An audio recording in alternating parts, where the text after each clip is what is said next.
On va revenir ce coup-ci après les play-in et en tout cas nos pronostics, les play-in et la première journée. On se dirige vers les quarts de finale après une session de group stage qui s'est terminée dimanche avec le groupe D. Et pour revenir là-dessus, comme depuis le début de ce podcast et 2 épisodes, j'ai avec moi FX. Salut. Salut. Alors, du coup, moi c'est Pierre, pour ceux qui ne s'en souviendraient pas ou qui n'ont jamais écouté ce podcast. Et du coup, on va se faire un petit débrief sur les groupes, sur ce qui s'est passé. À chaque groupe, on va revenir sur les équipes qui ont performé, pas performé, etc. On va faire un petit bilan de fans et aussi un petit peu par rapport à nos attentes, ce qui s'est passé. Voilà. Bah écoute, je te propose de pas s'éterniser et de se plonger avec le premier groupe, avec le groupe A. Du Ouais. coup, un groupe où Sunning et G2 Esports se sont qualifiés pour les quarts de finale après un résultat de 4-2 chacun, où ils ont dû se séparer dans un dernier tie-break qui a vu Sunning l'emporter après une game assez tendue, où G2 a hint ses grands morts en début de game, et pour après un petit peu s'accrocher et offrir une game plus intéressante qu'il n'y paraissait.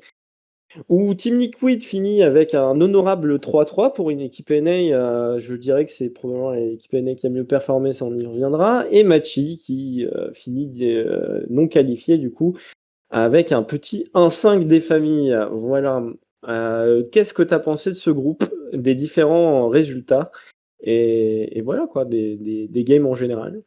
Alors, moi, j'ai trouvé que c'était un groupe qui était quand même disputé dans la dernière semaine. Dans la première semaine, on a eu Team Liquid qui n'a gagné aucune game en fait. Dans la phase allée, Team Liquid n'avait gagné aucune game, je crois. Ah bah si, contre G2. Ah si, contre G2. Ah oui, oui. Pardon, excusez-moi. Ouais. Excusez-moi, c'est vrai. C'était La game level 1. la fameuse game qui a fait enflammer la région nord-américaine, qui pensait que Team Liquid allait être le porte-étendard de la fameuse rivalerie NA contre Europe et qui avait potentiellement les moyens de sortir du groupe. Largement. Aujourd'hui, on peut constater qu'il n'en est rien, ni dans un sens, ni dans l'autre. Team Liquid n'est ni sorti des groupes et n'a pas pris une deuxième game à À G2. cher G2. Mais ça a nuancé après, moi, je dirais. Mais je te Ouais, laisse ça continuer. sera nuancé après. J'attendais pas Sunning aussi fort. Et du coup, ils ont finalement pris la tête du groupe et à, à raison quoi, de leur performance dans ce groupe contre quand même G2 Esports, qui est une équipe qui a montré de fortes solidités, mais aussi, comme je le craignais et comme j'en avais déjà parlé, des petits moments de faiblesse qui se traduisent par des early games un peu pauvres ou pas suffisamment dynamiques pour faire plier bah, Sonic par exemple. Et du coup, voilà. Donc Sonic qui termine en tête. Après, bah, on a une performance très, très efficace de G2 Esports, hein, qui sécurise le quart de finale sans trop de réelles difficultés, Très on tôt, va au dire. final, ils se sont mis en sécurité très tôt. C'est ça qui était plutôt rassurant, c'est que leur début comment dire, de second round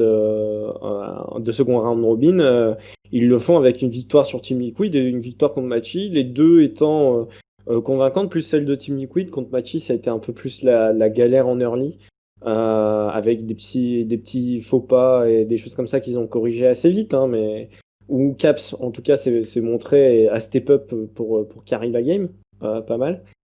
Et ouais, c'est plutôt la fin de journée qui a été plus compliquée, les deux games contre Sunning. Bon, surtout la première où elle a été jetée du début à la fin, et la deuxième game où là, ils se sont un peu plus accrochés. Mais voilà, quoi, c'est en dehors de ces deux games qui sont perdus et où on peut se dire, ah, c'est dommage de ne pas être allé chercher ce seed 1 alors qu'il y avait les moyens. Voilà, et puis même, on peut se dire, en prenant un petit peu la première game contre Sonic, que bon, la première game, elle était prise à l'arraché aussi, donc il n'y a pas eu une performance non plus rassurante contre les Chinois, qui permet de se dire, ok, G2 peut avoir une performance dominante contre la Chine ou une région majeure. Pour l'instant, on n'a pas encore vu contre les Coréens, on verra dans les quarts de finale. Voilà. Moi, je voudrais revenir quand même pas mal sur Team Liquid. Parce que, bon, comme tu dis, en fait, leur deuxième semaine, entre guillemets, enfin, leur performance de second round en bin est quand même assez forte, à part la première game contre G2, où franchement, ils la drop très vite, où tu te dis, ok, ça va être atroce leur journée. En fait, bah, derrière, la performance contre Machi, enfin, contre Sunning, derrière, elle est hyper balèze. Et contre Machi, pareil, quoi. C'est vraiment, ils sortent deux games très solides qu'ils vont chercher. Et on se dit, enfin, l'air de rien, ils passent à une game près. C'est-à-dire que s'ils perdent pas contre Machi au premier jour, ils se retrouvent à 4-2 comme G2 et comme Sunning. Et on se retrouve avec un triple tie-break. Donc, c'est vraiment pas honteux, surtout que la game contre Machi était très fermée, celle qui perdent, et où ça s'est joué au fait qu'ils se sont fait avoir à leur propre jeu, c'est-à-dire que Machi a joué une game NA, la première game, et du coup, ben, ils ont réussi à gagner une game NA. Et ça, c'est le défaut qu'a eu Team Liquid, c'est qu'ils se sont laissés entraîner dans des plans de jeu qui leur correspondaient pas, où ils n'étaient pas proactifs, et quand ils se sont mis à être proactifs et où Jensen se sortait les doigts, où Impact aussi faisait pas un peu nawak, ben forcément ça allait mieux. Et pour moi, à ce niveau-là, s'il y a une équipe à sortir des NA, comme l'avait dit après les Rift Rivals, les équipes européennes, bah on peut prendre Team Liquid avec nous en Europe parce que ben, ça reste une équipe qui a eu la meilleure performance, quoi, vraiment. Même par rapport à FlyQuest, je trouve que Team Liquid a été la meilleure équipe nord-américaine des Worlds. Ouais. Je sais pas si tu es d'accord avec moi. Euh, Ouais, non, pas trop. Enfin, oui, non. Personnellement, je pense que Team Liquid et FlyQuest font jeu égal en termes de performance dans ces groupes stage. Je dirais pas jusqu'à dire que Team Liquid a fait une meilleure perf que FlyQuest. Bah, Euh, pour moi, la grosse différence entre FlyQuest et Team Liquid, c'est que FlyQuest a gagné ses deux games contre Unicorns, mais par contre, ils ont juste été arrachés une game contre Top Esport au moment où ça valait rien, tu vois. Team Liquid, ils vont arracher une game à Sunning. Sunning n'est pas encore qualifié, tu vois. Sunning peut pas se permettre de drop une game. ouais, Et du coup, je trouve que dans le format BO1, cette game-là est vachement plus importante que celle que FlyQuest va chercher à Top Esport, quoi. ouais. Mais si on oublie un peu l'histoire de format, au final, les deux équipes, elles ont quand même réussi à arracher une victoire contre une équipe chinoise. Donc, au final, Ouais. ça se respecte, tu vois. Je Oui, pense oui, même oui. au final, ça se respecte. Mais ouais, peut-être que Team Liquid était meilleur dans un match à enjeu, quoi, on va dire. Pour moi, ils avaient plus de potentiel, tu vois. Par rapport à la composition de l'équipe et des choses comme ça. Au final, après le résultat là-dessus, quand ça se joue vraiment juste à une game que tu as drop et que c'était ta première game aux Worlds, ou vraiment, enfin, vraiment dans le contexte, c'est plus. Je pense que Team Liquid avait plus les armes que FlyQuest. FlyQuest avait aucune chance de sortir de leur groupe. Team Liquid en avait une. Et après, ça se joue aussi. Est-ce que si tu mets FlyQuest dans le groupe avec G2 et Sunning, c'est un groupe qui quand même était moins dur à upset que le groupe D, quand on voit, enfin même si DRX au début on se dit pas forcément c'est si fort que ça, mais ça s'est révélé être si fort que ça. Du coup, enfin vraiment, ouais, est-ce que si tu mets FlyQuest à la place de Team Liquid, ça fait la même perf? Je sais pas. Je pense. Franchement, je suis pas. On ne saura pas, mais moi, je pense que ça aurait pas fait aussi bien que Team Liquid a fait. Ouais. Du coup, Euh, enfin, c'est ça, c'est surtout là en fait où je dirais ben Team Liquid a sorti une vraie perf. Là où FlyQuest, voilà, c'est plus conditionnel pour moi. Et du coup, bah, Machi qui termine dernière du groupe, hein, bon dernier du groupe. Bon, bah, Ouais, ouais, ouais. Pour moi, ils ont pas fait. Pour moi, ils ont pas existé dans le groupe. Même la game qu'ils prennent à Team Liquid, elle est pas convaincante. au final, C'est ouais, un peu moche. ils ont quand même opposé de la résistance, mais c'était pas suffisant. Quand tu les compares à leurs comparses de PSG Talon, je trouve qu'ils font une moins bonne performance globale. C'est-à-dire la perf des joueurs, elle est assez quelconque, je trouve. Ouais. Et enfin, c'est un peu méchant, hein, mais j'en ai conscience. Mais je trouve que c'est, enfin, vraiment. De A5 à 0,6, il n'y a pas grand chose de différence pour eux. C'est vraiment cette game qu'ils prennent à Team Liquid, a pas de grande valeur pour moi parce que c'est vraiment une game qui s'est jouée au scaling où il n'y a pas eu beaucoup d'activité. C'était vraiment pas une très belle game, quoi. Ouais, de toute façon, quoi qu'il en soit, le groupe pour Machi, il était un peu, c'était un peu la sentence irrévocable. Ah, de ouf. Ouais, c'était Un peu la Koh-Lanta. mort, hein. C'était Koh-Lanta et tout le monde avait connu d'immunité sauf toi, hein. C'est vraiment. Exactement. Écoute, moi, je voudrais ajouter un truc par rapport à ce groupe. Ouais, vas-y. Par rapport à, on parle beaucoup des NA, mais par rapport à Team Liquid,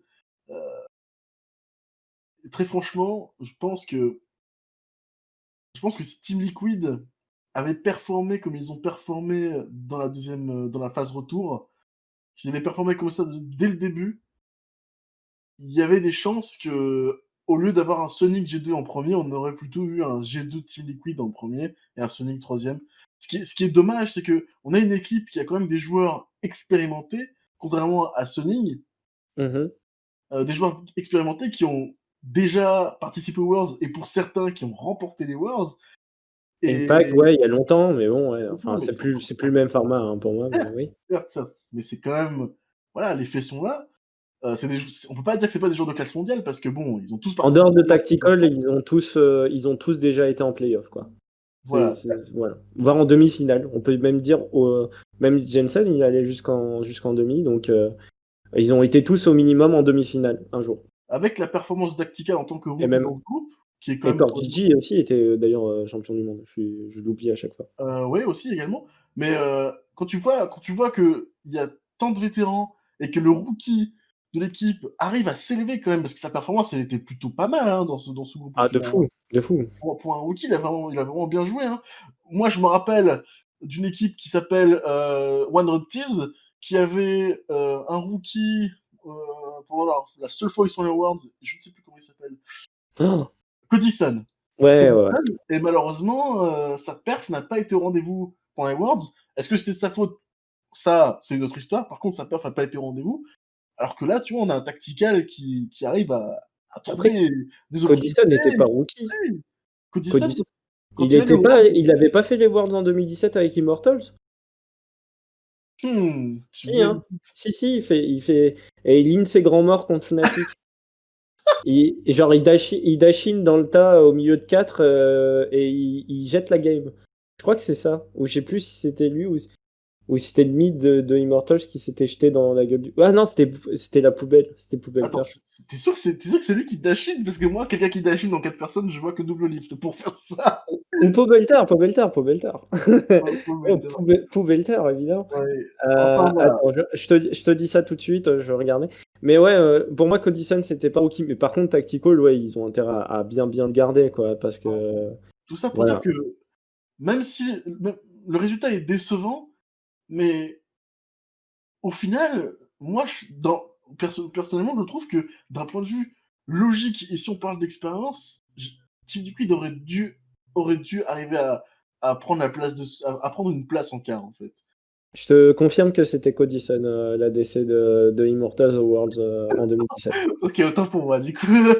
Et je confirme aussi que Pobeltar était dans l'équipe. Donc, à mon avis, c'est lui qui, genre, flash. Je crois qu'il essaye de flash, faire un truc, je sais plus trop quoi. Et, enfin, bref, c'est Pobeltar, quoi. Ouais. Ouais. Et du coup, ouais, c'est dommage quand même pour Team Liquid et tous les moyens qui ont été mis dans cette équipe qui n'arrive pas à trouver une place en quart dans un groupe où la première équipe, c'est une équipe de rookies au final. Du coup, ouais, c'est dommage, c'est dommage. Ouais. Ouais, après, très sincèrement, j'espère que la prochaine version des Worlds sera un peu retravaillée et qu'on aura en fait un format de group stage qui sera différent parce que les tie-breaks, c'est Commence à en avoir les marre. BO1 et les tie-breaks en fait, c'est très discutable quand même, hein. Ouais, ça commence à devenir un peu lassant, je pense. C'est discutable et je pense qu'un format avec plus des BO3 ou alors, je sais pas, un début avec BO1 et ensuite, je sais pas, par exemple, une première semaine full BO1 et en fonction des résultats, une Ouais, organisation de un peu BO3. comme le format des play-in, quoi, au final. Ouais, voilà, en fait, le format des play-in, ça aurait été bien adapté au format Ouais, ouais, de ouais. phase de groupe. Pour moi, ouais. Après, tu vois, ça fait un format où tu mets ou sinon, où tu mets des huitièmes de finale, quoi, où tu fais un format un peu. C'est un peu ce que faisaient les IEM avant. C'est-à-dire, tu as un format un peu avec une espèce de loser bracket où c'est un peu plus compliqué si tu as eu des moins bons résultats en groupe. Voilà, ouais, c'est possible. Ou un format un petit peu aussi, je dirais, CSGO, où souvent tu as ce format-là où si tu perds une game un peu en BO1, bah, tu te retrouves à devoir faire un BO3 un peu compliqué. Ouais, ouais, c'est des formats qui, de toute façon, sont toujours à discuter, hein. Après, on a vu que l'Europe s'était activée pour essayer de faire des changements. Ça n'a pas toujours convaincu. Pareil, en NA, ils ont fait des changements, mais eux, c'est ridicule. C'est pas, c'est pas que c'est pas convaincant, c'est que c'était ridicule, le format 8 en playoff. À voir, ouais, des formats qui pourraient laisser plus de place à la surprise, mais et en même temps, est-ce que le BO1 est pas le meilleur format pour la surprise, quoi? C'est ça qui se discute. Ouais. Bah après, c'est là où t'as le plus de potentiel d'upset, en fait. Hein. Du coup, si Mhm, tu une grosse équipe, int un move, et ça peut jeter la game par terre. Hein, donc, c'est ça. voilà. Petit mot sur GP Sport. Je pense, moi, c'est juste une intuition. Je pense que GP Sport s'est un peu économisé pendant cette phase de groupe. Et que la première game contre Sunning, tu sais, pour le tie-break, pour savoir si Team Liquid allait jouer eux aussi un tie-break ou pas. Cette game, je pense que très vraisemblablement, la draft a été sabotée parce que c'était pas très joli. Hein. Je sais pas, je t'avoue, je pense qu'ils ont beaucoup essayé de trucs et que, indépendamment du fait que c'était Team Liquid, je pense qu'au contraire, ils auraient été bien contents d'envoyer Sunning ailleurs. Même si à un moment dans les coms, t'entends I prefer second scene anyway. Donc, qui est, voilà, qui est Ah, assez rigolo comme phrase à sortir. ouais. Mais ouais, je pense qu'ils ont beaucoup essayé. Je suis d'accord avec toi pour dire qu'ils n'ont pas forcément fait une perf ou de tryharder à 100%. Après, ça reste une équipe ben, qui en BO1 peut donner le pire comme le meilleur. Et même si enfin, j'étais plus confiant que d'autres années à ce niveau-là. Mais voilà, ouais, ils ont fait une perf, je trouve, équivalente, pour pas dire quasiment meilleure que l'année dernière. Parce que le groupe était peut-être, il est tout aussi relevé que l'année dernière. Donc du coup, en vrai, je pense qu'ils ont fait une perf quasiment équivalente, quoi. Vraiment, c'est avec pareil, quoi, les deux dernières games où ils perdaient l'année dernière contre Griffin. Là, ils perdent contre Sunny. Pour moi, ça, c'est à peu près la même valeur, quoi. En tout cas, affaire à suivre pour GDI Sport Yes, on en qui est lui. reparlera pour l'écart. Alors, le groupe B où on a Damwon Gaming, JD Gaming et PSG Talon et Rogue. Bon, du coup, j'ai un peu spoilé l'ordre dans lequel ça le groupe a terminé. Donc, sans 1, 2, 3, 4. surprise, et à ma plus grande plaisir, Damwon Gaming a terminé premier du groupe avec une défaite. JD Gaming a fini deuxième du groupe avec 4 victoires pour 2 défaites. PSG Talon a fini troisième avec un 2-4 et Rogue a fini dernier du groupe avec une victoire et 5 défaites. Pas de surprise pour Damwon. C'était attendu fort. C'était attendu potentiellement fort. J'avais juste une interrogation par rapport à Nuguri parce qu'il y avait une opération, etc. Que nenni. Il a Oui. cassé, il a cassé le game. Damwon a cassé le game et prouve que c'est une équipe qui, très vraisemblablement, devrait arriver au moins en demi-finale, sauf, sauf si il y a Nostradamus qui déboule et qui chamboule tout. Mais voilà, moi je l'attends en tout cas en demi-finale. Euh, Deuxième position. En fait, bon, on va quand même revenir un peu sur la performance d'un gaming dans le groupe. Mis à part la défaite contre. Contre En JD fait, Gaming. les gaming en fait. Ils ont dominé toute leur game en fait. Pas a priori, ils ont dominé toute leur Ouais, game. c'est largement de la tête et des épaules, quoi. C'est vraiment Et de la perf de prétendants au titre, hein. Là-dessus, ils sont comparables qu'avec Top Sport, quoi, je trouve. ça a surclassé un peu toutes les équipes du groupe. Même si on a Rogue qui a quand même. Il me semble que la première semaine, ils ont réussi. Enfin, la première journée, ils ont réussi à. Ils ont failli Ouais, prendre la game. ils ont pas pris un si grosse tombe que ça, mais ils ont été en retard de 3K gold minimum tout le long de la game, quoi. Dès le début, ils se sont pris un retard dans la tronche. Et en fait, la perf de Rogue sur la première game, avait le mérite au moins d'avoir en fait tenu les choses et de pas avoir laissé la game trop dériver. Mais ça reste, il y avait quand même un niveau d'écart, quoi. Vraiment un gros niveau d'écart. En fait, Rogue, après leur première game, ils ont un petit peu disparu, je trouve. Et c'est le gros défaut de cette équipe sur le groupe, c'est que tous les plans qu'ils ont mis en place, un peu à l'image de ce qu'a fait Mad Lions, c'est-à-dire tous les plans qu'ils mettaient en place à chaque fois ne se passaient pas bien. Il y avait un côté un peu peut-être trop préparé de chaque plan, et où du coup, ben, dès qu'il y a un truc qui fonctionnait pas, C'était le bordel. ouais, voilà, ça en pâtissait au niveau de la game. Je pense que à ce niveau-là, on peut questionner le travail je pense peut-être l'inexpérience aussi aux Worlds de l'équipe de coaching qui s'est peut-être trop préparée sur un seul plan et au lieu de laisser des compos avec plusieurs éventualités. Je pense que là-dessus, c'est le gros défaut de Rogue, c'est de pas avoir été assez polyvalent, de pas avoir assez répondu à ce que proposaient les drafts de l'adversaire. Et bon, voilà. Après, il y avait des bonnes idées et des drafts qui, franchement, promettaient, hein.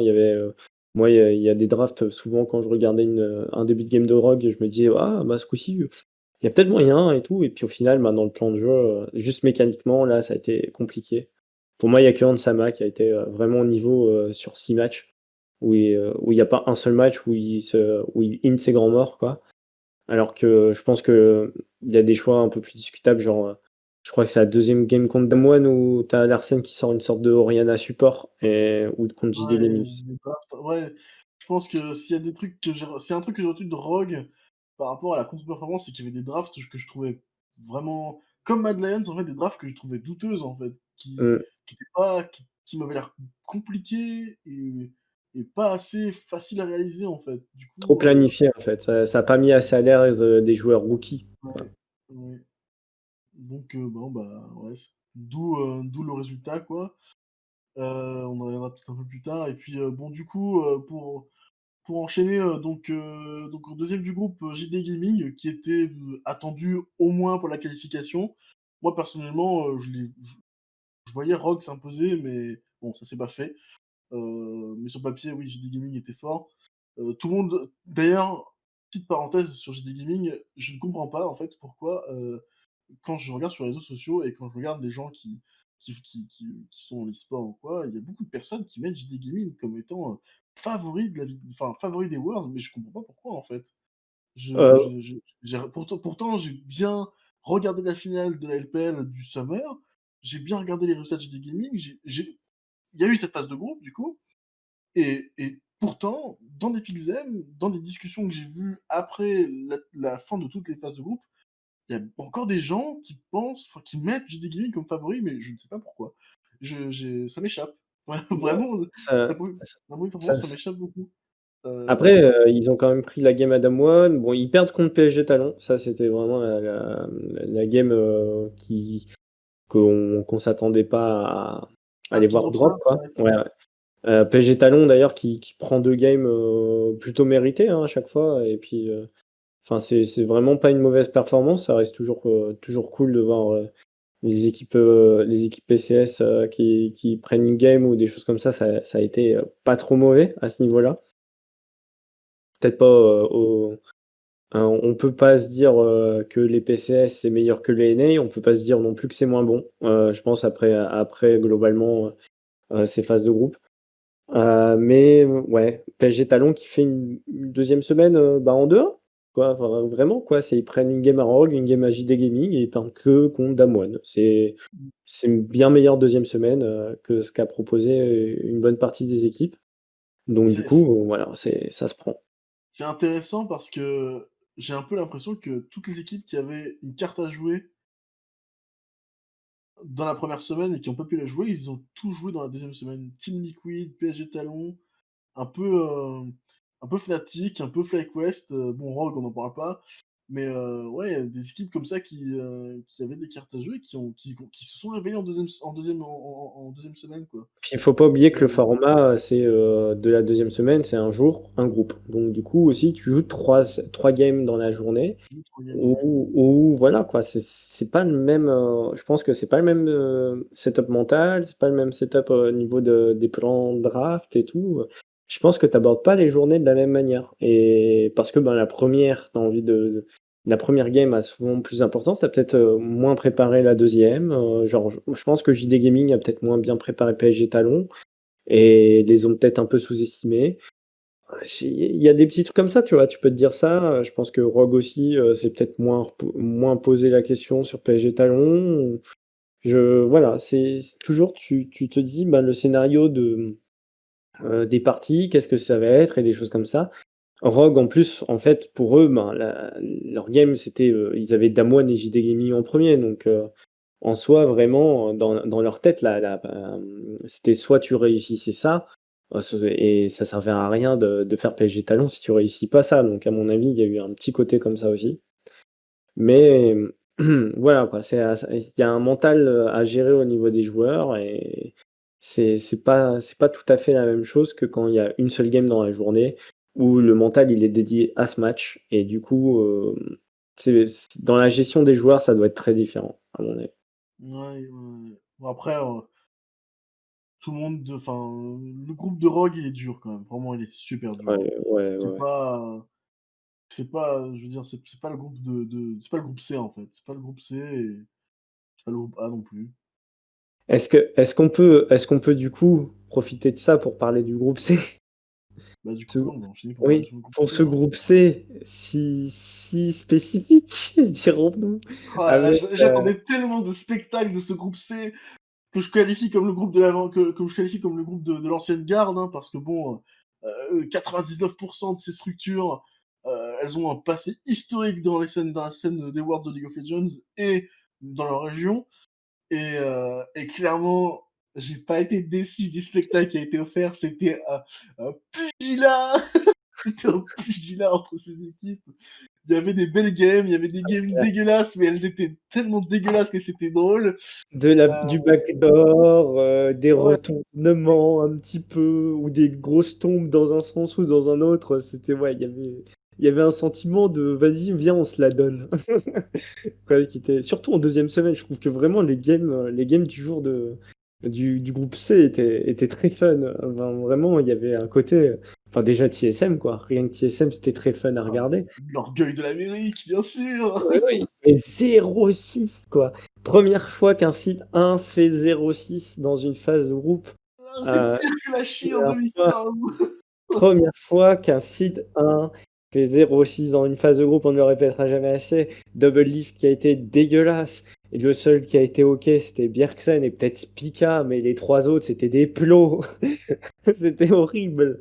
Avec enfin, les erreurs de gameplay, enfin, on en parlait tout à l'heure, mais pas Cordigi. Vu que tu as dit Cordigi tout à l'heure en off, j'avais envie de dire Cordigi, mais non, c'est Biofrost. Il y a un kill à Bjergsen alors qu'il y a 800 gold sur la tête du gars.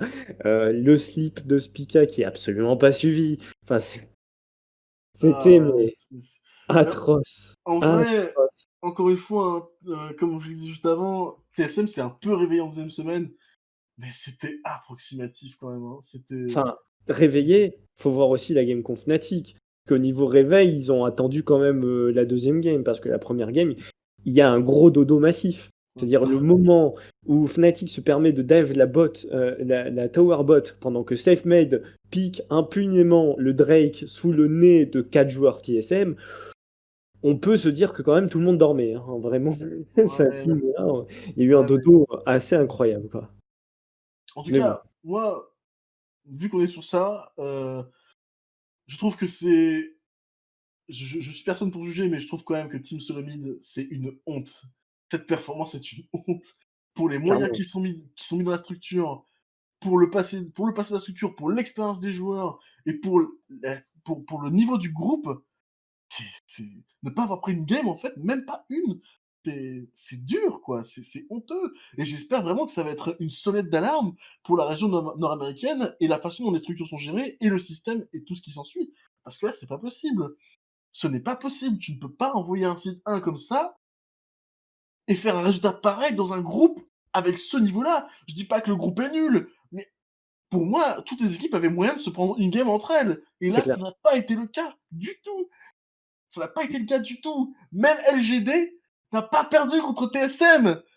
Alors que LGD en C'était pas play-in, loin, c'était pas loin en vrai, c'était hein. pas loin, mais LGD en play-in, c'était quand même branlant un peu, hein. Ouais, Je c'était veux pas dire, ouf. voilà, c'est pas, c'était branlant. Après, LGD prend une game à Fnatic aussi, dans une game où Fnatic était quand même bien derrière. Donc, enfin voilà, LGD a pas fait une performance honteuse. Je pense aussi, il y a la première game contre Genji qui sont pas loin de prendre.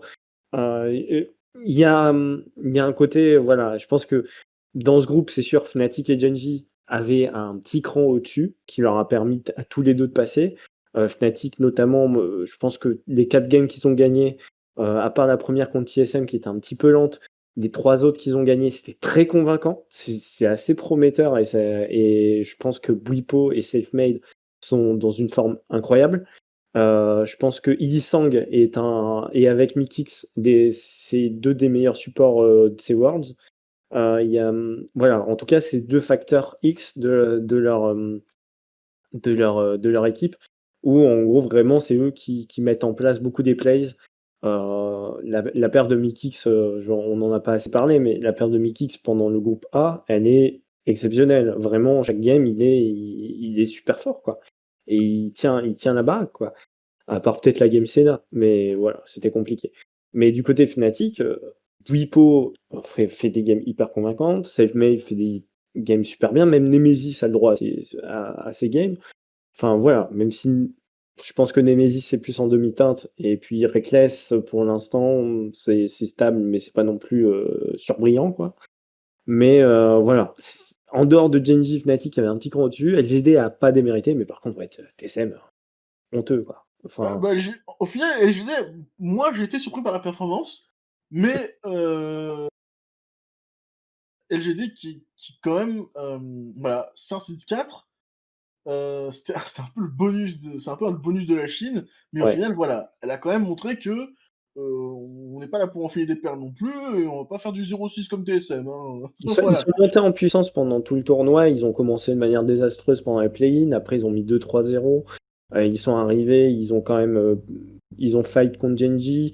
Ils ont pris une game à Fnatic. Ils ont pris la game contre TSM. Et pendant bon, la deuxième journée, ils ont été moins percutants parce que quand même, ils prennent qu'une seule game contre TSM et ils perdent contre Fnatic et Genji. Et voilà. Et ça, ça pardonne pas.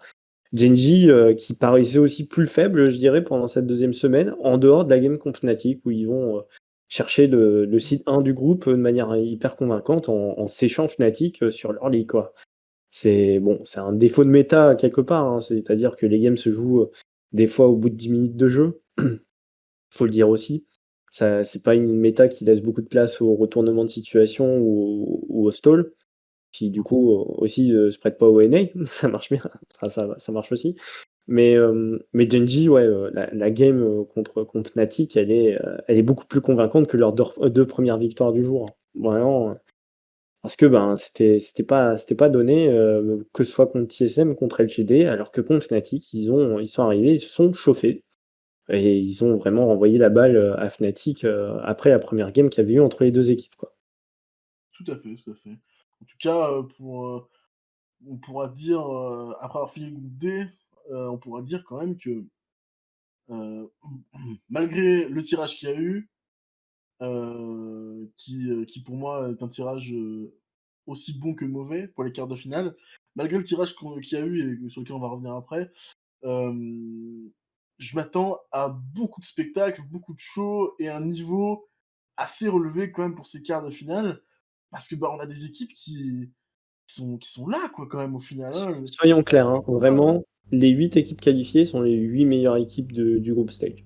Il n'y a pas il y a pas une équipe où tu te dis ah bah non, en fait, j'aurais plutôt mis celle-là, c'est vraiment parce qu'ils ont int la game, quoi. À part dans le groupe A où tu peux questionner Team Liquid, mais même ça, en vrai, quand tu regardes le niveau des games et des choses comme ça, G2 Sonic, ça a quand même eu un meilleur niveau, un meilleur mental et des choses comme ça. Donc à partir de là, forcément, tu les mets un cran au-dessus de Team Liquid. Et de base, c'était ce qui était attendu. Et du coup, tu peux pas te dire, tiens, il y a une des équipes une des 8 équipes qui est au quart qui mérite pas d'y être. Et ce qui, je trouve, est pas forcément aussi évident chaque année. Il y a toujours une équipe qui paraît un peu plus faible. je trouve que cette année, bon, il y a des très forts et voilà, mais je trouve que toutes les équipes ont montré un niveau suffisant pour prétendre au quart. Yes, mais je suis quand même un peu, bon, personnellement, je reste quand même sur ma fin sur Team Liquid, hein. Moi, je pense quand même que s'ils avaient poussé un peu plus, Ah ouais, ils ouais, méritaient ouais. cette Je pense place. que s'ils Mais préparent mieux ou des choses comme ça, ou s'ils arrivent plus en confiance, déjà s'ils arrivent peut-être en passant pas par les play-in, peut-être que ils auraient pu mieux préparer leur groupe. Après, c'est toujours, ça mais se questionne toujours, hein, parce que les équipes du play-in ont généralement un buff qu'il n'y a pas eu cette année. Cette année, aucune équipe des play-in sort, c'est à noter, alors que depuis 2 ans, ça a tendance à être le cas. Je pense à Splice l'année dernière ou à G2 forcément du côté européen. Mais cette année, aucune équipe des play-in n'est sortie. Voilà, mmh, tout simplement. ouais, mais sinon, je suis plutôt d'accord avec toi, hein, concernant les 8 équipes qui sont qualifiées pour l'écart, clairement, il y a pas trop à discuter là-dessus. On les attendait, surtout pour la Corée et la Chine, on les attendait. Pour l'Europe, il y avait peut-être des interrogations sur Fnatic, mais sinon, on les attendait tous, hein. C'était a priori, ce qu'on voulait. Enfin, sur papier, en tout cas, c'est ce qui était attendu. Après, On- dans les cœurs, c'était peut-être autre chose. C'est clair. Voilà, du Dans le coup, groupe C, mais on peut voir d'ailleurs que dans les cœurs, moi, mon cœur a saigné. ouais, ouais, bah, malheureusement, Unicorn of Love qui a un peu imité, la performance de TSM en ne prenant pas de game, Ouais. même si, Et en étant vraiment un cran en dessous. Hein, faut être honnête. Ils n'ont pas été honteux tout le temps et ils ont fait des early corrects, mais au bout de 15-20 minutes de jeu, il y avait toujours un petit écart. ouais, Ou même si ça a moi été serré, enfin, il y a eu des trucs qui. Voilà. pour L'équipe, elle a fait moi des très bons play-in et c'est tout. ouais, pour moi, UOL, c'est le Rogue, hein. C'est la même chose que Rogue. Ils sont dans un groupe c'est dur. Vraiment, enfin, Top Esport Dragon X, je dis pas que Unicorn of Love ne peut pas prendre de game pour ces équipes-là, mais oh, c'est chaud, quoi. Ça reste quand même compliqué, hein. Surtout que Top Esport, c'est censé être un peu, normalement la meilleure équipe de Chine actuellement. Enfin, moi, c'est ce que je Ah, pense. ils l'ont montré, hein. Moi, je trouve qu'ils l'ont Et montré, que c'était la meilleure équipe de Chine. et du coup, ouais. Mais en tout cas, bon, Unicorn of Love qui prend pas de game, mais quand même qui se débat, hein, qui se bat. Mm. Chippy qui dit dans une interview que voilà, son but c'était de construire une équipe pour arriver à se qualifier en group stage. Maintenant, lui, ce qu'il veut, c'est faire une équipe ou amener ses joueurs à pouvoir se qualifier en quart de finale. Et j'espère que ça va se faire parce que clairement, il y a un investissement humain qui est énorme dans cette équipe.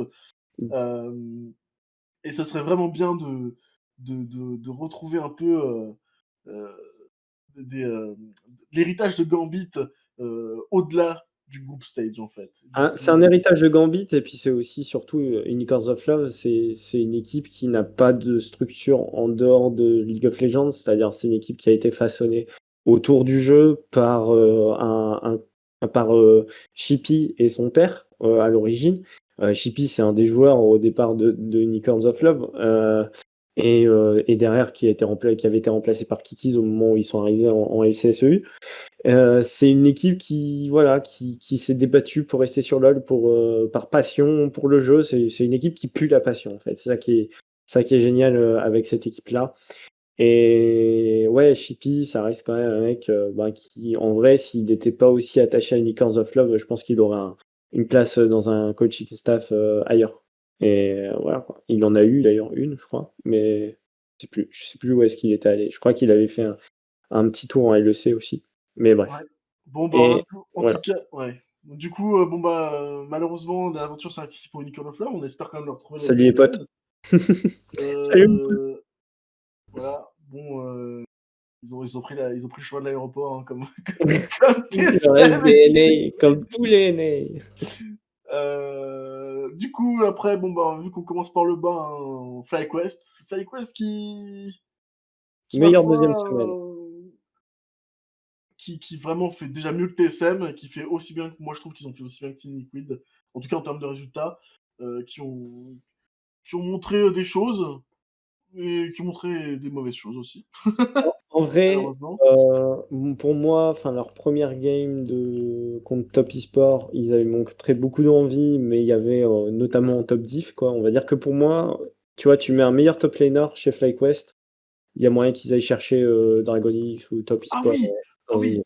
Attends, tu me posais la question tout à l'heure, est-ce qu'il y avait une game qui m'avait marqué? Cette game-là, celle-là, la première game-là, entre FlyQuest et Topisport, elle m'a marqué parce que j'ai vraiment cru que FlyQuest allait faire un upset.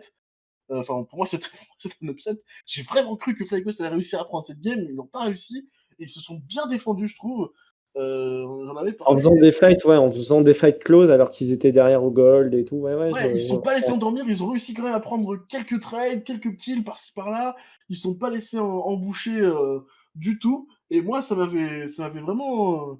J'avais vraiment apprécié ce côté, hein, ce Je visage pense combatif de FlyQuest. qu'avec un meilleur top et avec un meilleur ADC, FlyQuest, ça peut devenir vraiment d'un niveau avec un potentiel de sortie groupe. Pour moi, il y a vraiment un problème, même si White Turtle a toujours ses games, je pense que quand même c'est un ADC qui a fait son temps. Solo, pour moi, ça n'a pas le niveau, clairement, des Worlds. C'est un bon top NA, mais pas plus. Donc voilà, pour moi, c'est là que ça s'est joué sur FlyQuest. Je pense que PoE et Agnar ont fait une très bonne perf. Santorin, ça allait aussi. Mais voilà, c'est compliqué. Enfin, c'était vraiment trop juste pour FlyQuest, même si prennent une game à Top eSport, comme j'ai expliqué tout à l'heure, je trouve que le contexte a joué aussi sur cette game. Je pense que Top eSport, c'est pas autant battu que ça. En tout cas, pas autant battu que sur ces autres games. Voilà. Puis bon, après, si c'est tout. Ça reste une belle perf pour une équipe NA. Je trouve que globalement, en dehors de TSM, les deux autres équipes NA, ils s'en sortent avec les honneurs, hein. Mais bon, ça reste des équipes qui sont à un niveau en dessous des trois régions majeures dans le monde actuellement, c'est-à-dire l'Europe et en troisième. Et puis en premier, la Chine et la Corée qui sont revenus en force, quoi. Ils sont revenus vraiment, vraiment en force, notamment les Coréens. Des Coréens Dragon X, que j'ai trouvé un bien meilleur niveau que ce que j'attendais d'eux. C'est pour moi, il y avait beaucoup de fragilité dans cette équipe qui ont été exploitées à deux reprises par Top eSport, je trouve. Mais par contre, derrière, ils ont été très clean contre FlyQuest et Unicorns, et contre Top eSport, ils n'ont pas été dégueulasses non plus. C'est juste que, ben, ouais, ça reste. Enfin, c'est un petit niveau en dessous de Top eSport. Ce sera sûrement trop close enfin, trop juste pour Damwon. Ils risquent même de se prendre un 3-0. Mais voilà, quoi. Pour moi, j'attendais l'équipe. Pour moi, DRX, c'était l'équipe qui était potentiellement celle à qui FlyQuest allait prendre une game. Au final, c'était pas eux, ça a été Top eSport. Mais derrière, bon, bah, ils ont fait le boulot, quoi. Ils ont fait des games plus ou moins convaincantes, ça dépendait des moments, mais je pense que leur jungler, Psyosic, j'arrive jamais à dire son nom. Siozik, ouais, Ouais, Siozik, un truc comme je trouve qu'il a fait une belle perf. Bon, il y a toujours Chovy qui est voilà, et puis bon, Deft, hein, ça fait toujours plaisir de les voir. Voilà, c'est un groupe qui était peut-être un peu moins passionnant parce que assez vite décidé aussi, mais voilà, bon, DRX et Top eSport, ils se sont montrés à la hauteur. Top eSport, c'est monstrueux. Enfin, je trouve, enfin, c'est normal de les placer en favori avec Damwon. L'équipe est impressionnante, peut prendre aussi des gros leads très vite et tu comprends pas où est passée ta game. Donc voilà quoi. Mécaniquement, ça va être très dur à aller chercher. Ouais, bah, en tout cas, moi, j'ai vraiment hâte de voir ce que ça va donner. Et j'ai très très envie de voir Top Sport prendre une place en finale, ou au moins en demi-finale. Mm. Euh, voilà, bon, pour clôturer un peu toute cette histoire de groupe, moi, je veux parler un peu de vite fait, hein, parce que bon, on en parle tout le temps, hein, on parle beaucoup des DNA. Doinby qui avait posté quelque chose sur les réseaux sociaux et qui disait que qui voulait parler un peu de la performance de la jeune Amérique et qui disait que bah, les structures, en fait, elles veulent pas lâcher leurs joueurs stars et même s'ils sont rincés.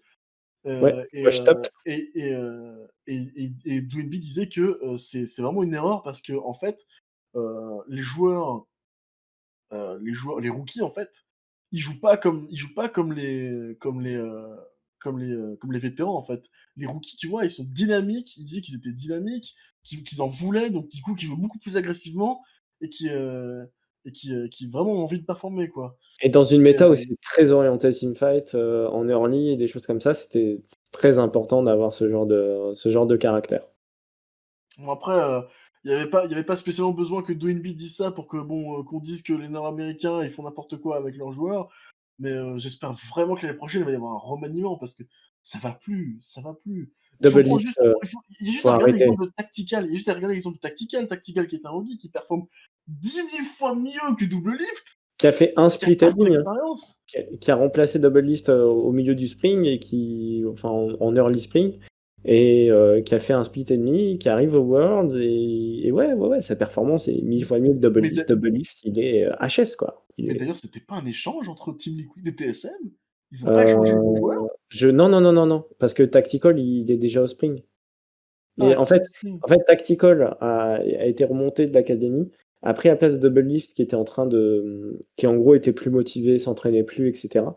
Mais par contre, TSM a repris Double Lift pendant l'intersaison.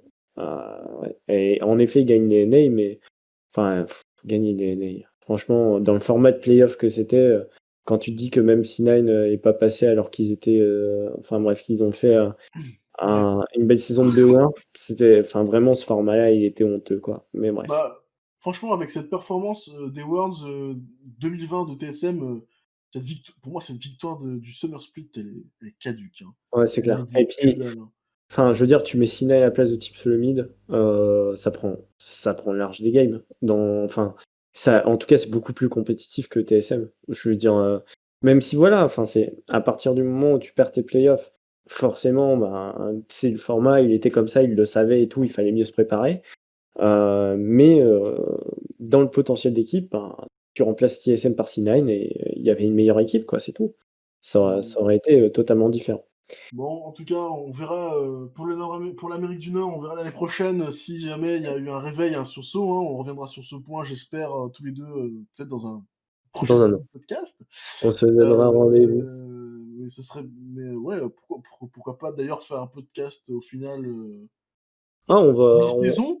comme on s'est dit, de toute façon, je pense que ce podcast, il aura l'intention de dépasser les Worlds, hein, donc à ce niveau-là, on pourra en reparler. Mais là, pour l'instant, on y est encore dans les Worlds et on va se concentrer sur ceux qui restent. On va arrêter de parler de ceux qui sont partis vers Ouais. d'autres cieux, notamment l'aéroport. Et je pense que Euh, pour cette fois, et je pense que pour cette fois, on peut dire que c'est pas les meilleurs qui sont partis les premiers, hein. c'est ça. Les meilleurs, ils sont là, ils sont en quart de finale avec quatre affiches dont on va parler. Top eSport contre Fnatic, Suning contre JDG, Genji contre G2 et Damwon contre Dragonix. On va commencer, je pense qu'on va suivre l'ordre que nous a donné Riot, c'est-à-dire l'ordre de date, et on va commencer jeudi avec un Damwon Gaming contre DRX. Un avis d'abord sur le tirage, je dirais global, parce que je sais que tu avais eu une réaction au tirage assez forte. On Ouais. peut faire. Qu'est-ce que tu as pensé d'abord du tirage? Et Moi, ensuite, on va parler match par match. alors le tirage, moi je trouve dans un premier temps, il est dégueulasse. Il est dégueulasse Mm. parce que on a deux équipes chinoises qui s'affrontent et on a deux équipes coréennes qui s'affrontent. Pour le choix des quarts de finale, c'est dégueulasse parce que du coup, bah, les régions s'éliminent entre elles. Bon bah, c'est un peu dommage quoi. Mais d'un autre point de vue, le tirage est bon parce que on ne peut pas avoir deux équipes de la même région en finale. Ce n'est pas possible. Ouais, ouais, je vois ce que tu veux dire. Pour moi, il est bon ce tirage, juste pour une raison, c'est déjà que Damwon et TES se rencontrera pas en demi-finale. Voilà. Alors ça laisse moins de place à l'upset, mais par contre, par rapport au fait que c'est les deux équipes potentiellement les plus fortes, c'est prometteur. Alors, petit astérisque, j'ai quand même dit, je viens de dire que deux équipes de la même région ne peuvent pas se rencontrer en finale. Astérisque, Oui, si oui, oui, jamais, si Fnatic et jamais, G2.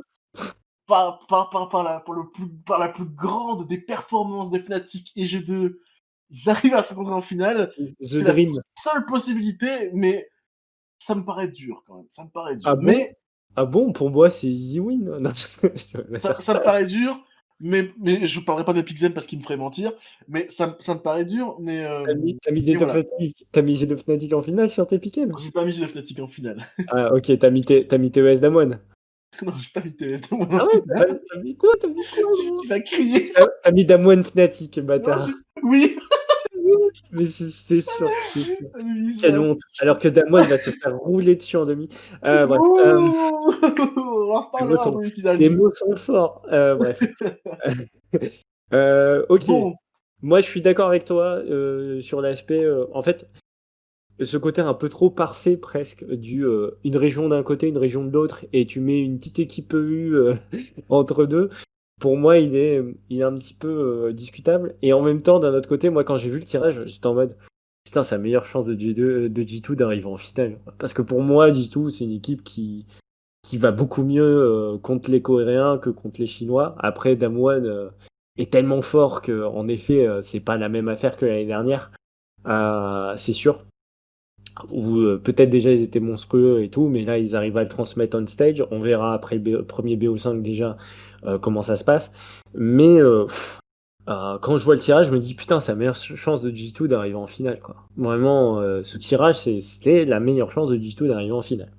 Donc voilà, un Fnatic, beaucoup plus compliqué. Il se retrouve. En fait, Fnatic, c'est rigolo, on dirait le tirage de l'année dernière. C'est-à-dire vraiment, il se tape la plus forte équipe de Chine dans la tronche.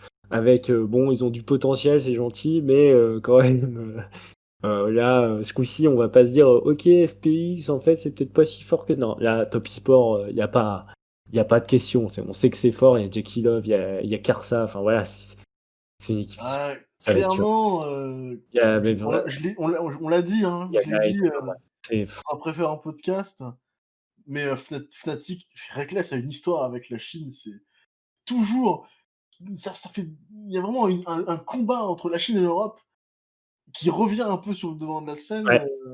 ouais. Et ça, c'est bon, en fait, c'est bon. Et effectivement, dans ce quart de finale, Fnatic va avoir beaucoup de mal, mais moi, je pense qu'ils vont passer. Ne me demande pas pourquoi, mais je pense qu'ils vont passer. Genre, je le sens, en fait, je sais pas, je C'est ton vois pas. cœur de fan qui parle. C'est pas Ah, ta c'est raison. sûr de C'est- fan. My Non, mind vraiment, is si on veut telling me no, but my body is telling me yes. Tu vois, genre, vraiment, si on reste sur quelque chose d'honnête et sérieux et qu'on reste sur un truc sur le papier, Fnatic passe pas. Je vois pas parce que en fait, il y aura une mid-diff. voilà, Je ouais. pense qu'il y aura une mid-diff. Si Nemesis ne step up pas ou s'il y a pas de ressources qui lui sont allouées, il y aura une mid-diff et ça va peser. Ça va peser et ça risque d'être fatal. Avant de parler trop précisément des match-ups, moi, on va faire vraiment dans l'ordre des jours. Damwon DRX, je pense que tous les deux, il n'y a pas de secret sur Prono que c'est Damwon et que Damwon paraît plus fort. Je pense qu'on peut tout de suite se dire quel point peut avoir Dragon X qui pourrait faire prendre quelques games à Damwon, voire prendre le BO. Comment c'est envisageable? Est-ce que c'est envisageable, en fait, tout simplement? Et enfin voilà, quoi. Pour De quoi? toi, si ça doit se jouer au niveau de Damwon, où est-ce que tu peux te dire où est-ce que je les attaque en fait? Quand t'es Dragon X, tu te dis où est-ce qu'on attaque Damwon? Merci. Mais comment en fait? Non mais On très est d'accord. sincèrement, je sais pas. J'ai regardé la LCK, j'ai regardé la finale du Summer, j'ai regardé les games de Damwon, j'ai regardé les games de Dragon X. Bon bah je suis désolé, mais je vois pas où Dragon X peut aller chercher une game contre Damwon. Ah bah alors, du coup si y a un moyen pour que Dragon X arrive arrive à prendre une game ou à gagner ce BO, ça se jouera à la draft. Ça se jouera à la Ça, draft et ça pour se moi jouera ça se joue à beaucoup à la la draft. perf mid aussi. Ah ouais mais mec, Showmaker, non mais là tu parles, non mais tu peux pas là, mec, on parle de Showmaker. Attends, mais tu as vu ce qu'il a fait? Tu as vu ce qu'il fait? Genre, Les tu chevilles. penses Non, non, vraiment que Chovy peut prendre le dessus sur Showmaker? Ah ouais, je sais pas. En vrai, ouais, bon, ça c'est va être sûr. chaud, hein. Franchement, ça va Après, être chaud. Après, faut bien se dire que ouais, ça se joue à la draft et c'est comme ça que G2 avait pas mal avait pris le BO contre Damwon. Ils avaient quand même pas mal gagné des drafts avec des plans de jeu qui ont surpris Damwon. Je pense pas que Dragon X ait cette capacité-là. Je suis d'accord avec toi. En fait, je suis d'accord avec toi sur le principe de dire oui, en effet, sur le papier, t'attaques nulle part, même dans la jungle. Enfin, il y a rien qui est attaquable. Ou en tout cas, il y a eu un tel niveau de jeu présenté que c'est compliqué de se dire où est-ce qu'on les attaque. Après, ça reste que pour moi, Dragon League, c'est un meilleur visage que lors de la LCK, pendant leur match en LCK. Mhm. Et ça risque d'être un BO un peu plus disputé déjà que pendant les playoffs LCK. Et rien que pour ça, j'attends de voir jeudi. Mais oui, Damwon, large favori et il n'y a pas beaucoup à discuter. Celui où, on va dire, les questions se posent le plus sera sur le match de vendredi entre Suning et JDG. Parce qu'on a le deuxième de Chine chez JDG et Suning, sauf que ben, c'est Suning qui est seed 1 et JDG qui est seed 2, avec des perfs du côté du JDG qui sont pas si ouf, et Suning, enfin pas si ouf, on va dire pas si dominante que ça, et Suning, pareil. Donc du coup, on se retrouve avec deux équipes qui ont montré, je pense, le même potentiel pendant les phases de groupe, où voilà quoi, il faut s'attendre peut-être à plus de spectacles dans ce match-là. Je sais pas ce que t'en penses. Moi, je suis d'accord. Moi, je pense qu'il y aura du spectacle. De toute façon, Sur papier, c'est le ça- plus serré. c'est un match de top équipe chinoise, donc forcément, il y aura du spectacle, hein. Je vois Ouais, pas comment on pourrait pas en avoir. on se souvient Euh, de FPX contre Invictus Gaming l'année dernière. si S'il y a un point ou une position sur laquelle je pense qu'il faut zoomer pendant ce BO, c'est la jungle. Euh, c'est la jungle, parce que le jungler de Suning, il est quand même assez doué. Ah ouais. Et il a posé des trucs qui étaient pas dégueux du tout dans son groupe, hein. Vraiment pas dégueu. Et je pense que, bon, j'ai plus son acronyme en name, hein, en tête. C'est purée. Bon, c'est SOFM, mais après. SOFM, voilà, SOFM, ou je sais plus, il y avait C'est SOFM, mais je sais plus le nom entier. mais Je l'ai pas retenu. SOFM, il est, il est là, hein. Là, je pense qu'il est là. Et s'il y a quelque chose qui va décider du BO, ça va être, je pense, pour moi, la performance des junglers. Mais je m'attends à un BO en 5 games. Clairement, je m'attends à un BO en 5 games entre ces deux équipes. Ouais, pour moi, je trouve que ça peut aller dans un sens. Enfin, pour moi, c'est vraiment le type de BO où tu dis putain, ça va être serré, machin, etc. Dans les faits, pour moi, ça va être une confrontation qui peut aller très vite dans un sens comme dans l'autre. Je pense que les deux équipes ont un côté un peu état sur la journée. Et pour moi, ça se jouait pas mal autour de la top lane. Je pense que Bin a beaucoup montré chez Suning lors de la semaine 2. Et s'ils peuvent prendre un avantage sur la top lane, ça peut être pas mal. Après, enfin, c'est toujours à voir un petit peu sur les deux. Enfin voilà, il y a toujours. Ça dépendra de la perte de One Feng. Il y a aussi la bot lane du côté de JDG qui. Complètement Voilà. bibine. Et son move avec GP contre G2, il les a détruits. Il les a Oh, détruits. Le baril assassin, là, on a avec en un plus un petit bug baril. Syndra, avec un petit bug de l'ulti Syndra en plus, mais bon, ça changeait rien, je pense, au teamfight. Oh, Le flank était oh, le nickel. flank de GP, il m'a estomaqué. J'avais pas vu un GP faire autant de dégâts depuis Ah très ouais, ouais, longtemps. ouais. Et puis, Ah, c'était violent. je sais pas si C'était t'as violent. écouté les voice-com, mais quand ça arrive, t'as du tout qui fait oh shit. Non, vraiment. Ah ouais, mais Vraiment, là, ah ouais, c'est impressionnant ce qu'il a mis Bin là, sur ce move, hein. c'est J'avais oublié quand ça se ce passe, moment-là. t'as du tout qui fait bon, on a essayé. Genre, vraiment. Genre vraiment, c'est leur réaction, c'est well we tried. Ok, cool.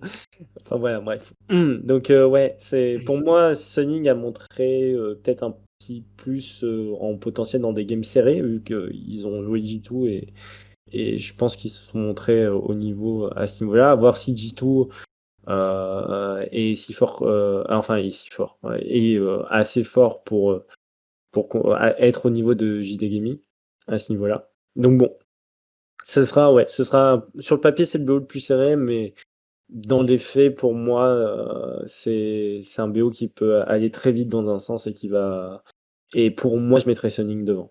Je mets Sunning légèrement devant sur leur perf. Même si ça reste à voir. Mais pour moi, le potentiel de Sunning est un peu plus fort que celui de JDG, même s'ils ont pris le mastodonte d'Amoine dans leur groupe, quoi. Voilà. Et qu'ils leur ont pris une game. Mais ils en ont perdu aussi une. Donc ça, ils en ont perdu aussi une contre PSG Talon, quoi. Il faut se dire aussi qu'ils ont drop cette game-là, et ça reste un truc discutable. Mm. Je suis d'accord. Je serais du même avis, hein. Si je devais faire un prono, je mettrais Sunning victorieux du BO. De l'autre côté, enfin on reste du même côté de l'arbre, et samedi, Top eSport contre Fnatic, donc la première affiche qui concerne un EU. T'as dit que Fnatic pour toi pouvait passer, voilà, bon sur le papier c'est sûr qu'on dirait Top eSport machin, mais en vrai je pense que je vais rejoindre ton début d'analyse, c'est-à-dire qu'en effet ça va se jouer à la mid lane. Là-dessus ça va se jouer beaucoup sur le fait que la mid lane s'en sorte. Je pense que Selfmade a moyen d'aller chercher Clarsa. Je pense que Yisang a un moyen de faire en sorte que la botlane se passe bien. Et je pense que Reckless peut aller chercher Jackie Love. C'est d'ailleurs retrouvailles entre Reckless et Jackie Love. C'est toujours important à souligner que la dernière fois qu'ils se sont rencontrés, Reckless a pris un 3R. Euh, que Ah Fnatic ben oui. a pris un Et du 3R coup, même. ouais. Et voilà. Et Et du je pense que la coup, top lane, Bwipo aussi peut faire la diff. Bwipo, je le trouve, est à un niveau très très haut pendant ces Worlds. Voilà. C'est pour ça que ouais, ce BO sera peut-être plus serré que ce que le papier veut bien dire. ouais. Bon, moi, voilà. Pour peser un peu les forces et faiblesses, voilà. Bon, pour moi, la faiblesse principale de Fnatic, c'est la mid lane. Si Nemesis ne performe pas ou si on n'a pas de ressources sur lui, comme je l'ai déjà dit, moi je pense que ça va être compliqué pour Fnatic. Ouais. C'est ce qu'on Après, pensait avant la phase de groupe ouais, aussi, et je ouais. pense que les phases de groupe ont appuyé ce point de vue. C'est-à-dire vraiment, avant les phases de groupe, c'est déjà ce qui se disait. C'est-à-dire, bon, Fnatic, c'est une équipe solide, mais au mid, Nemesis, il est moins bon que l'année dernière. Je pense que enfin, tout le monde a step up sauf lui. Et ce qu'on a vu pendant les phases de groupe, c'est en effet, si tu lui mets des ressources, par contre, il peut quand même prendre la game en main. Et enfin, en tout cas, il peut répondre, il peut poser les dégâts qu'il doit poser et des trucs comme ça. Et ouais, Mm. ça va être important de lui draft de la Oriana, ça va être important de lui draft peut-être du Lucian, enfin des picks qui ont la capacité de gérer au minimum leur lane ou sinon de la dominer. Ça va être je pense qu'il faut un match-up favorable au mid, vraiment. Ouais, ils peuvent pas le sacrifier. Ils peuvent Ouais, c'est clairement ça. pas le sacrifier, Ils c'est peuvent pas pas possible. se dire non, à la mid lane, tant pis, match-up weak, Nemesis va s'en sortir. Non, non, non. Nemesis, c'est pas comme ça, c'est plus. Tu fais plus ça peut-être pour la bot lane ou pour Bupo, mais tu fais pas ça pour Nemesis, clairement. À moins que le coaching staff de Fnatic ait trouvé enfin, à moins qu'ils aient déjà préparé des drafts et qu'ils aient quelque chose spécialement pour qu'ils puissent s'en sortir, peu importe le match-up. Ça, ce serait vraiment super, mais ouais, je pense qu'il faut pas sacrifier la mid lane, quoi. C'est ça. Ça va être compliqué. Mais tu vois, enfin, tu dis Fnatic, et moi je te dis que c'est vraiment le BO qui a le plus de chances d'aller en 5 games. Pour moi, vraiment, le Fnatic Top eSport. Vu comment Fnatic a gagné ses games, en fait, c'est la manière dont ils ont gagné leur game qui fait que pour moi, ça dépend beaucoup moins de la forme du jour que sur le fait de s'ils ont une bonne draft et un bon plan de jeu, ils vont prendre la game. C'est pour moi, Fnatic, dans cette phase de groupe, a montré que s'ils avaient une bonne draft, un bon plan de jeu, ils avaient eu beaucoup de mal à perdre la game. C'est vraiment, comment dire, quand ils prennent un avantage, ils ont tendance à pas le lâcher. Et je trouve que c'est assez rassurant quand tu te mets dans un contexte de BO5. Ça, c'est vrai. Et voilà. Ouais. Donc, enfin, par rapport à comment se sont passés les BO1, je trouve que Fnatic et le site 2 qui est en BO5 peut s'en sortir le mieux face à une équipe, en tout cas face à une équipe présumée plus forte. Par rapport à JDG qui arrive contre Sunning, où le niveau est égal et des choses comme ça, mais par rapport à comment ils ont gagné, où ils ont fait leur BO1, voilà, je suis plus mitigé, même si bon, les games qu'ils lose la game qu'ils lose contre Damwon, c'est juste une rouste, la première en tout cas. Mmh. Pareil, pour moi, Dragon X, ils ont gagné les games qu'ils devaient gagner, mais c'était pas non plus brillant. Fnatic, ils sont plus allés chercher des games un peu à tout le monde, et les deux games qu'ils lose, bon, ben, ça se joue à de leur lit. C'est-à-dire vraiment, ça se joue à de leur lit, et c'est tout. Donc voilà. Euh, ouais, donc du coup, ton prono, toi, c'est Fnatic gagnant quand même? Ouais, moi je vois un Fnatic gagnant, même si ça va en Ah, 5 games, je vois un Fnatic gagnant. Je sais, c'est c'est dur, mais pour moi, il y a cet esprit de revanche pour Reckless, l'état de forme de Bwipo et de, mmh, et de Illisang et de Selfmade. Je sais, franchement, je les sens. Franchement, ils sont capables. Ils peuvent le faire. Il y a, il y a, clairement. il y a vraiment moyen. Et Moi, je vois Fnatic passer. Je pense que l'important, c'est que il n'y ait pas un plan de draft fixe pour le coaching staff qui avait été l'erreur l'année dernière contre FPX. Je pense qu'il y avait eu un trop gros plan de jeu en mode on va les fight et machin. Et genre, je me souviens de la première game contre FPX où c'était un peu de la fiesta au niveau 1. Mais ouais, je pense que Fnatic, comme l'année dernière, a la place d'être compétitif. Pas forcément de gagner. Tu me donnes un pourcentage, je mets quand même 75% du temps minimum top e-sport gagnant, plus un 25% pour Fnatic et je suis gentil. Je pense que quand même il reste beaucoup de points où top e-sport a plus de potentiel de gagner ce BO5, notamment au mid, enfin notamment sur la synergie entre le mid et la jungle. Mais voilà, quoi, c'est le moment pour Fnatic de faire un petit exploit et de vraiment se montrer pendant les Worlds, quoi. Le dernier BO qui sera pour ce programme des cartes finales, ce sera dimanche, ce sera G2 contre Genji, un match qui en tout cas se fait entre le site 1 présumément le plus faible et le site 2 présumément le plus fort, je dirais. En tout cas par rapport au scénario des groupes. C'est-à-dire que G2 est quand même la seule équipe site 2 à avoir disputé un tiebreaker. Et avoir été, il me semble, en dehors de JD Gaming, non, Fnatic aussi après une game au Genji, donc j'ai rien dit.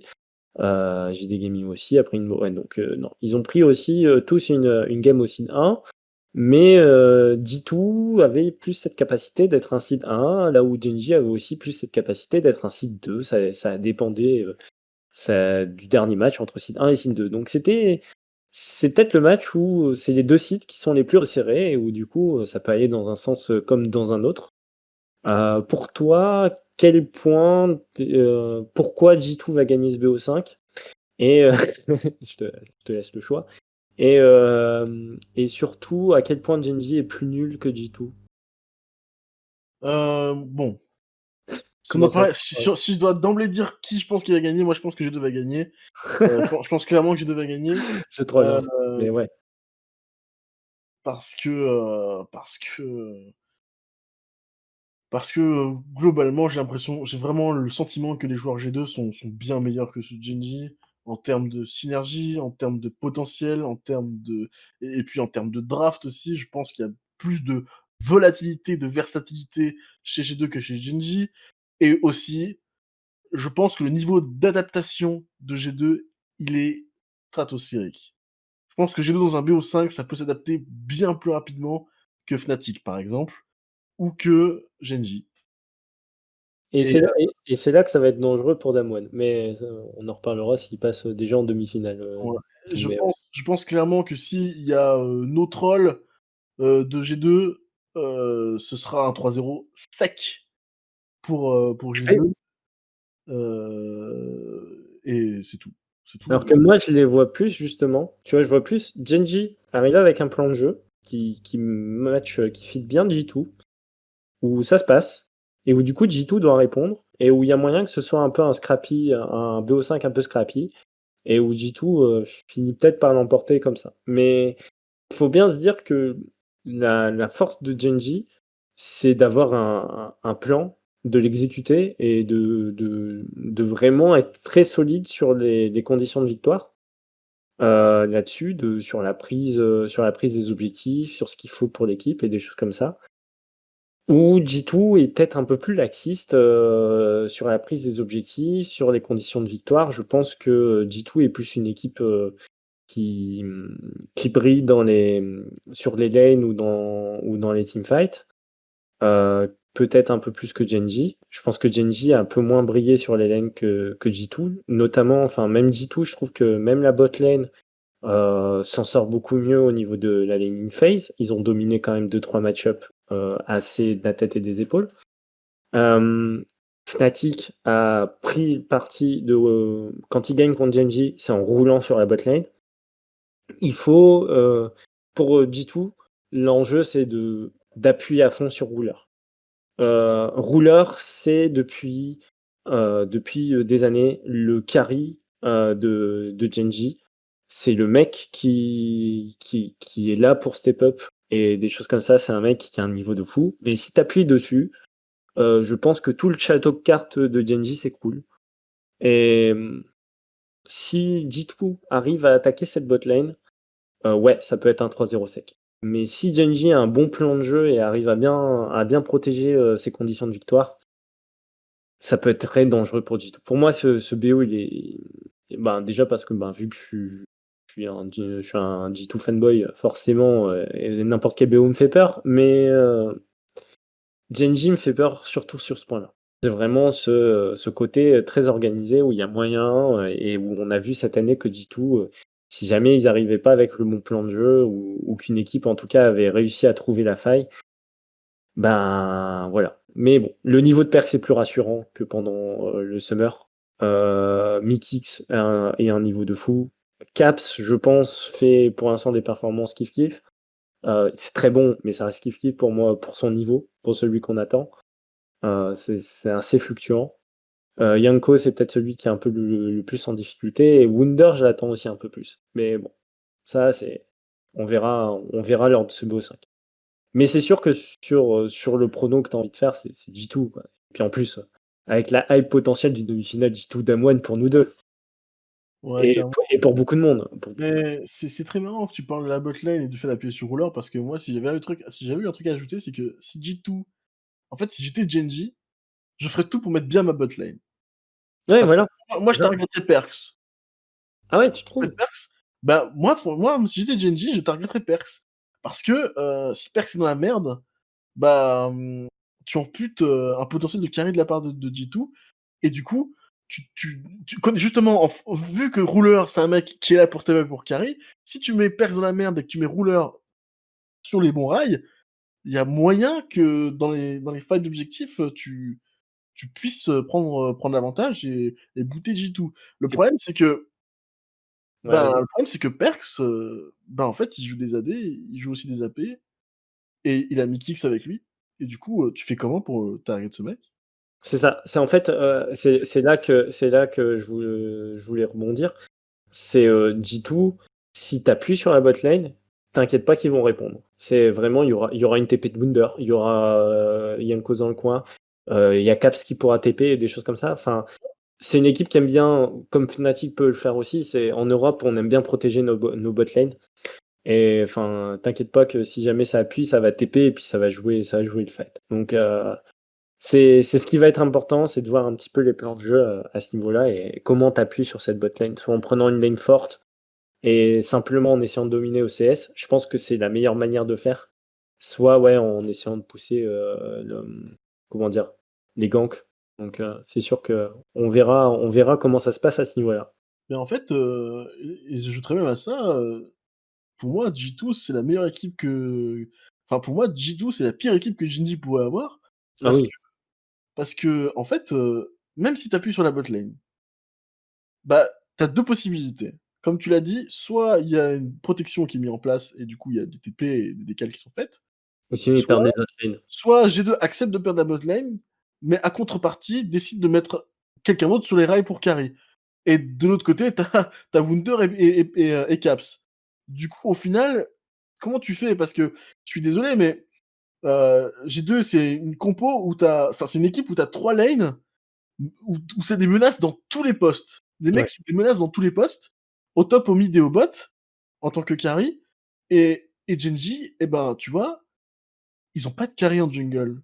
Donc même Mhm. s'ils auraient envie de mettre Wunkos dans la merde et de mettre un carry en jungle, bah ils peuvent pas, parce que leur jungler, c'est pas un carry. Du coup, ils font comment? Je suis d'accord. Après, ça, c'est juste un avis perso, en fonction de ce que j'ai vu, etc., en fonction des deux équipes. Moi, c'est pour ça que je dis que G2 va pouvoir être en 3-0, c'est que je pense qu'ils vont être en 3-0, c'est parce que, pour moi, Jinji, ils ont très peu, à part la draft et au niveau de leur botlane, ils ont une fenêtre de tir de tir contre G2 qui est petite en fait, qui est vachement étroite. Hein. Pour moi, c'est assez chaud. Franchement, c'est assez chaud et on verra, On verra dimanche. dans le match. Hein. Mais Ouais. pour moi, c'est assez chaud. Euh, à voir, à On voir. verra dimanche. En tout cas, bon, bah, c'est à ce niveau-là. On verra après ces quarts de finale l'état de forme en BO5. Je pense qu'à ce niveau-là, les premiers BO5 sont toujours très révélateurs de la forme des équipes. C'est toujours cool à ce niveau-là d'avoir les premiers états de forme, de grosse forme en tout cas. Alors, Parce que l'année dernière, c'est le moment où FPX et G2 avaient vraiment montré qu'ils étaient les plus forts, en tout cas, qu'ils avaient vraiment cette capacité d'aller en finale. ouais, je suis d'accord Ouais. avec toi. Est-ce que ce sera de nouveau League of Free One comme l'année dernière? C'est-à-dire l'année dernière, tous les BO c'était fini en 3-1 sauf la finale. Donc voilà, on verra s'il y a un côté un peu one-sided, mais avec une game arrachée à chaque fois, ou si on a vraiment des 3-2 et un petit Silver Scrapes qui entonnera, qui bercera nos 12 oreilles. Ouais, bon après, je pense que ça va pas être ça va être je pense qu'on peut pas poursuivre nos pronostics plus loin. Ah ouais, non, non, non. Il faut Bah, de qu'on toute façon, il faut qu'on attende les demi-finales. On fera. parce que là, mmh, comme tu disais, ça va être le moment de voir un peu, de prendre la température, hein, de mettre le petit suppôt ou le thermomètre entre les aisselles et voir un peu, qui est capable de quoi. Même si je pense qu'il y a un truc qu'il faut quand même rappeler, en 2015, Fnatic était chaud bouillant jusqu'à un fameux BO où ça n'a pas marché. Voilà. Oui, c'est sûr, il y a toujours moyen d'une semaine à l'autre à Un ce que exemple ça parmi change. ouais, un Mais exemple après, je pense aussi que cette année-là, l'année 2015, Fnatic et Origen arrivent en demi. Origen avec un petit peu plus de chance au niveau tirage. du tirage. Mais bon, Fnatic était chaud bouillant, mais aussi avait passé un format de groupe un peu compliqué en première semaine et avait fait une très grosse semaine 2. En fait, juste la Corée était plus forte, tout simplement. Là, je pense que on est dans un format où la Chine et la Corée sont au-dessus. Je pense que en tant que région, la Chine et la Corée arrivent un peu plus fortes, peut-être surtout la Chine. Mais la Corée, Damwon en tête, arrive forte et c'est jamais à sous-estimer.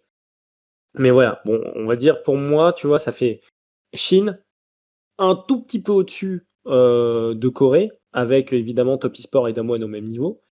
Un tout petit peu au-dessus de Corée, et juste en dessous, tu mets G2 et Fnatic. Par contre, le reste de l'Europe, en vrai, en dehors de G2 Fnatic, ça n'existe pas. Je pense que là-dessus, on a des équipes qui ont besoin de monter en puissance à ce niveau-là. Mais bon, ça arrivera.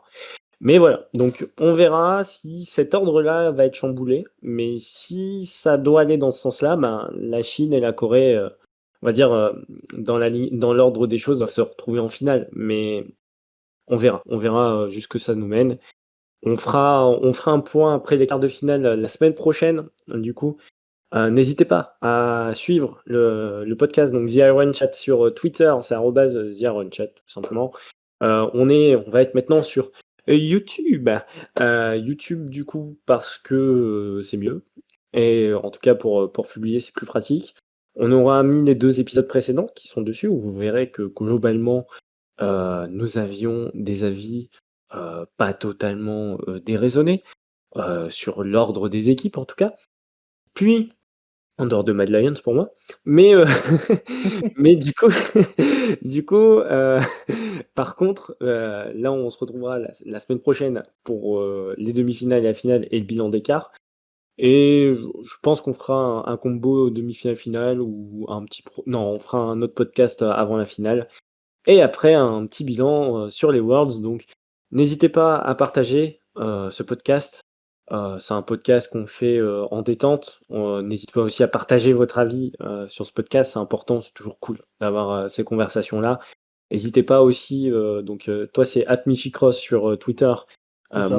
Moi c'est @Fogmaster. N'hésitez pas à nous mentionner et à dire vous dites de la merde, vraiment, vous puez du cul, hein, vraiment. C'est tout ce qu'on aime, c'est tout ce qu'on a envie. C'est avoir des fans et, et des gens passionnés. Non, mais partagez vos avis, n'hésitez pas à revenir vers nous et puis nous on vous attend de pied ferme et voilà, c'est tout. Ouais, c'est ce que je dirais. Moi, pour clôturer ce podcast, je dirais que, bah, je dirais vive Fnatic, déjà pour commencer et puis, vraiment les NA ont pas déçu de leur performance, hein. On s'y attendait. Ils n'ont Oh pas putain! déçu. Ouais, faut arrêter avec ça, faut arrêter. Non, mais j'espère vraiment que la région va step up ce On mois-ci. n'arrête jamais. Non, j'espère que vous avez tous bien profité de ce knockout stage et que on aura tous Cette satisfaction à phase de regarder les groupe, matchs. c'est pas knockout stage, c'était group stage. Là, on arrive en knockout stage, monsieur. Ce que je dis, j'espère qu'ils vont tous profiter de la Ah knockout oui, stage. pardon, excuse-moi, excuse-moi. Et Ouais. du coup, voilà, j'espère qu'on va tous apprécier toutes les games, ou au moins celles qu'on va regarder, et que la finale sera disputée cette fois, pas comme les autres années. Voilà. Parce que bon, 3-0, c'est gentil, ça va vite, mais il faut du spectacle, il faut des échanges, il faut, il faut qu'on ait le sentiment que League of Legends, c'est pas juste un jeu où tu peux snowball et gagner 3 games d'affilée. Voilà. Ouais, je suis d'accord avec toi. Mais Voilà, allez. voilà. Bah, en tout cas, on vous souhaite des bons quarts de finale et puis on se retrouve la semaine prochaine pour un nouveau podcast. À la prochaine. Merci de nous avoir suivis, à plus.